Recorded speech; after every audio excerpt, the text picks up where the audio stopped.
I don't remember what was happening in here. Philip, Jimmy, Rake, and Ned Atling were all standing on the tow path now, while young Toosie, supported by Lady Rachel and Sam, remained above them on the bridge. Philip took off his hat to Lord P.'s daughter and made some laconic remark about the nourishing quality of brew mud. "Look, Jimmy," cried Sam, holding up the fish for his friend's inspection. "It won't be nourishing much longer, Mr. Crow, if your chemicals begin to get into it," said Ned unkindly, venting his vexation upon the manufacturer. "My chemicals," murmured Philip. "I assure you, Atling, and nothing from my—" "This is Mr. James Rake, Lady Rachel," said Sam, handing back the fish to young Toosie. Mr. Rake tried to remember that it was best to take his cap off by the front rather than to clutch it by the top. The lad's cheeks got very red when Rachel remarked that she had seen him in the bank. The man from Everkeech, forgetting about the 4 Jersey cows, now approached the group, while the contractor, in order to retain his self-respect, began writing in his notebook. His West Country awareness of the presence of Lord P.'s daughter, however, made him feel so self-conscious that all he could write down were the words, "Saunders Brothers, Builders and Contractors, Taunton." So deep, however, were the centuries-old grooves into which fate had molded the historic atmosphere round Lake Village Field, that chance now, playing at being fate, brought to the lips of young Toosie a significant retort, as if to compel someone among these people to take a note of what was going on.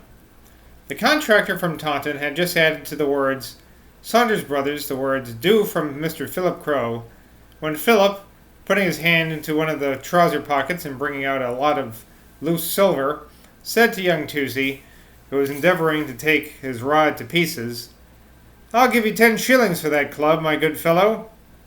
Philip had been hesitating between mentioning his 5 shillings or 10, but he had decided on this enormous sum because the presence of Lady Rachel, to whom, as soon as he had obtained it, he intended to offer the fish as a chivalrous gift.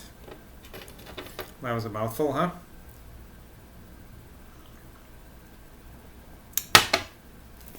Just gonna go check something real quick.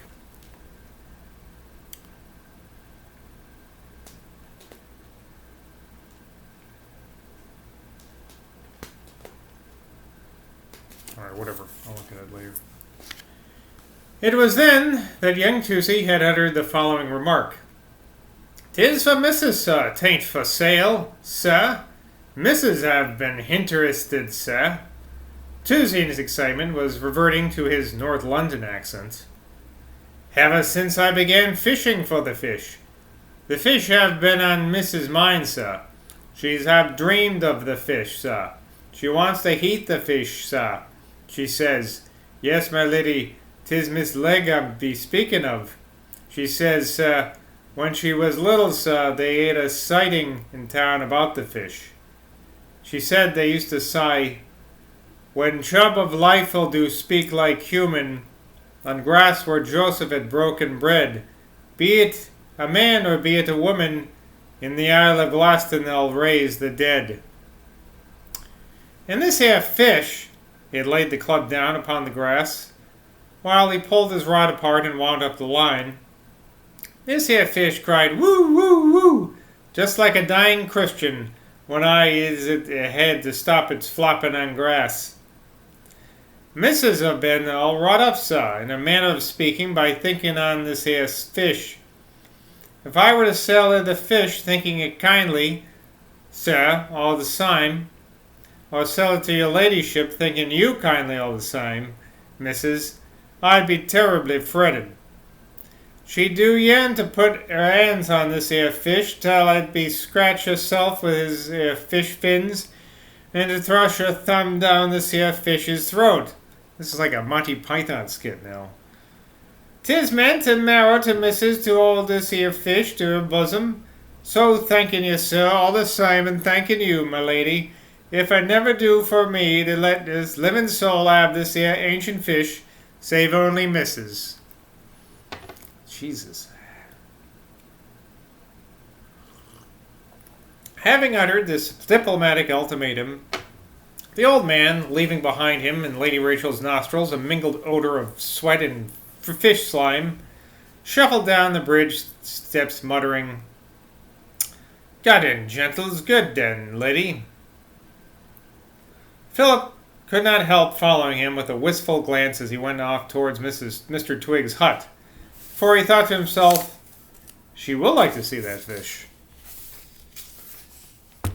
The group of persons at Cold Harbor Bridge now began hurriedly to escape from one another. Sam and Jimmy Rake followed in the track of young Tusey towards the Godney Road, Lady Rachel and Ned turning to their right and pursuing the tributary of the Brew that led to Northload Bridge in the center of the town.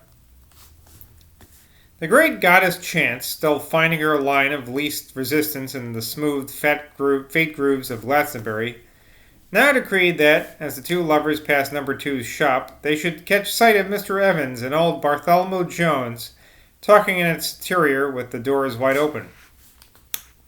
Mr. Jones had left the hospital, but finding that his business had increased considerably, owing to the town's curiosity, especially the town's feminine curiosity, with regard to the eccentric Welshman, he had begun to negotiate with Mr. Evans, a slow and infinitely cautious proceeding on the old man's part on the subject of some sort of partnership.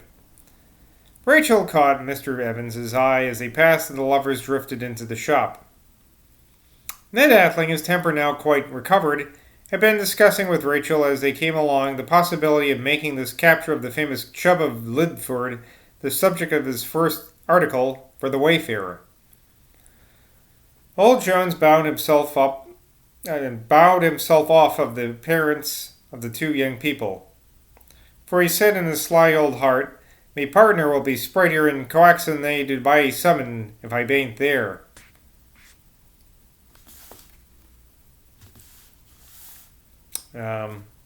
Athling, therefore, lost no time in narrating to Mr. Evans the whole adventure of the fish. Mr. Evans, by the way, hasn't been in this book in probably 100 pages now or something. Narrating to Mr. Evans the whole adventure of the fish, while Rachel, tired after their long stroll by the river, sank down to rest in one of the big Louis Guattaz chairs. The girl had noticed before that some of her happiest moments came to her when she was feeling exhausted like this. She had noticed it especially since she had come to Glastonbury. She had even spoken of it to Ned. "It's a delicious feeling," she had told him. "Just as if I sank down through some yielding element into a world like this one. Yes, in every particular like this one, only with all the annoying things left out." She took off her hat now and let it lie on her lap, while she pushed back her brown curls from her forehead, glancing as she did so at one of old Jones's gilt mirrors. "How white I am," she thought, "and how hot and untidy and funny looking. I wish I could get the smell of that old man's clothes off of my nose. Ooh. How some smells do cling to anyone. And there's fish blood on my hands, too." She lay back in the big gilt chair and crossed her legs, clutching the rim of her hat. I'm just thinking about her getting all this fish smell on this chair now. Yes, it was coming, that lovely sensation.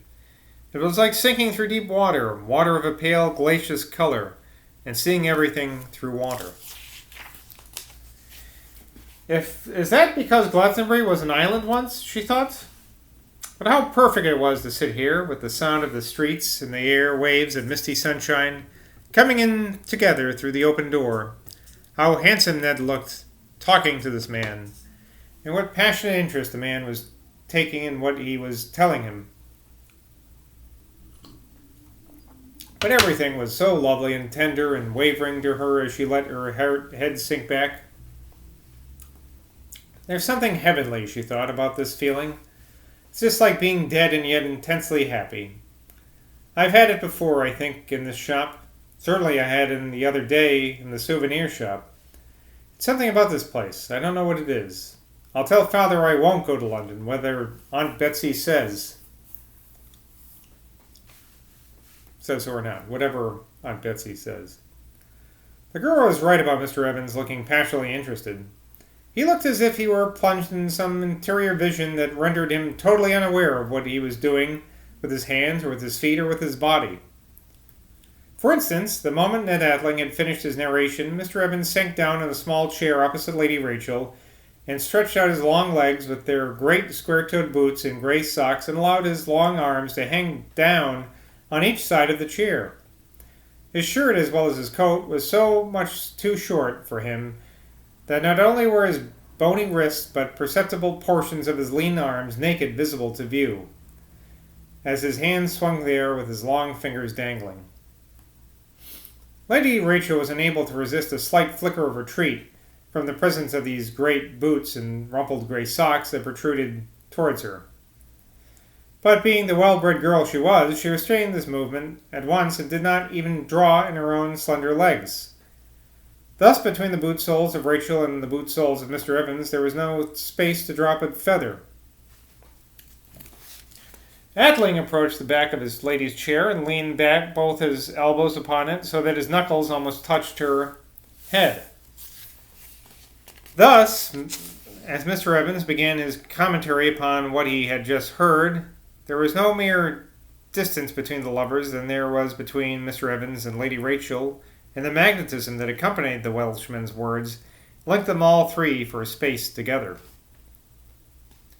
The extraordinary thing about Mr. Evans's face this afternoon, as the lovers watched it, was the rapidity of its changes from a mask of hollow, expressionless desolation into lineaments of prophetic and inspired passion. I never thought I would be here in this death island of my people, for Glastonbury is the Gyrd Hav, the Idshlian death fields of the Sirmic tribes.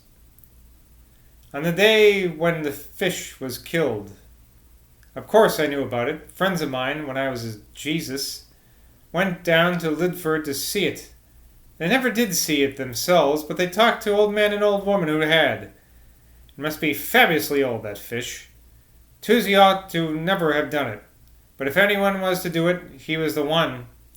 Of course, he won't live the year out, but he'll have the happiest year he's ever had in his life. And he'll probably die in his sleep. What I am now telling you two, and you can believe I would not tell everyone these things, is mostly from the Book of Taliesin, and from the Triads, and from David ap Gwilym, and from Lady Charlotte's Mambegonian, and from Sir John Rhys, and from the Red Book of Hergs, and from the Vita Gildae, and from the Black Book of Charlemagne, but in my own Vita Mercilini, I've gone further than any of them into these things. Few Glastonbury people realize that they are actually living in Ur Ewydd, the land of Anwen, the land of twilight and death, where the shores are of Monteremer, the sea of the departed. This place has always been set apart from the earliest times. Urien the mysterious, Avalok the unknown, were fisher kings here. And for what did they fish? The Triads only dare to hint at these things. The Inglionian only to glance at them. Taliesin himself, did you know that? Was netted with the fish in the weir, by Elfin the son of Gwynno Garanther. And so for what? And for what did the Fisher King? Mr. Evans's voice now rose to a tremulous pitch of excitement. Ned Atling's hand crossed the back of Lady Rachel's gilded throne, were now actually in contact with the girl's neck. Nor did she move her head away. A mutual impulse made it seem desirable that they should touch each other at some point while Mr. Evans was talking about Yricwald. For what do these mystical figures, rulers in Uri Withrim in the time of my people, seek when they fished? The curious thing was that Mr. Evans's body seemed at this moment, while his two young hearers watched him, to grow more and more corpse-like. Those bare hanging wrists, those outstretched feet in their great boots remained absolutely motionless.